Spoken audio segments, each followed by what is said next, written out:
ሰላም ጤና ይስጥልን የቻናላችን ተከታታዮች እንዴት ናችሁ? በዛሬ ቪዲዮአችን የሞቀ ውሃ ስላለው ከፍተኛ የጤና ጥቅም ነው የምንነግራችሁ። እስከመጨረሻው ተከታተሉት። የሚጠቅም ነገር ነው ከዚህ ቪዲዮ የምታገኙት። የሞቀ ውሃ በባዶ ሆድ መጠጣት ጠዋት ላይ እንዲህ አይነት ልምድ ብናዳብር በጣም በብዙ መልኩ ተጠቃሚዎች ነው የምንሆነው። የሞቀ ውሃ ጠዋት ላይ ብንጠጣ የምግብ መፈጨት ስርዓታችን ጥሩ ነው የሚሆነው። የበላነው ምግብ በስርዓቱ ቶሎ እንዲፈጭ፣ ሆድ ዕቃችን አካባቢ እንዳይከብደን፣ የሆድ መነፋት እንዳይኖር፣ የሆድ ዕቃችን ጤንነት የተጠበቀ እንዲሆን የማድረግ አቅም እንዳለው ነው ብዙ ጥናቶች የሚያሳዩት።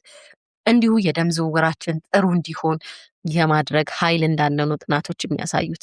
ጥሩ የደም ዝውውር ደግሞ በሰውነታችን ውስጥ ካለ ሁሉም ኦርጋኖቻችን በቂ የሆነ ደም ይደርሳቸዋል። ስለዚህ ጤናችን የተጠበቀ ነው የሚሆነው ማለት ነው። እንዲሁ ቶክሲክ የሆኑ ነገሮችን ከሰውነታችን ውስጥ የማስወገድ አቅም እንዳለው ነው ጥናቶች የሚያሳዩት።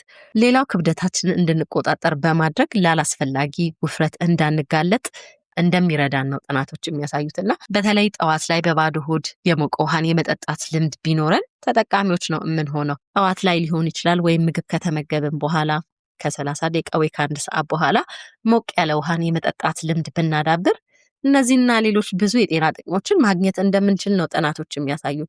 ነገር ግን ይሄን ስናደርግ የማይስማማን ከሆነ የሞቀ ውሃ የሚረብሸን አይነት ከሆነ ሁሉ ሰው ተመሳሳይ ሆነ ሜታቦሊዝም ስለሌለው የማይመች አይነት ስሜት ከተሰማን ደግሞ ማቆም ይኖርብናል ማለት ነው። እንግዲህ ይጠቅማችኋል ብለን ስላሰብን ነው ይህን ቪዲዮ የሰራንላችሁ። ስለተከታተላችሁ ከልብ እናመሰግናለን። ቻናላችንን ላይክ፣ ሰብስክራይብ፣ ሼር በማድረግ አሳድጉልን። ቻው፣ ሰላም ሁኑ።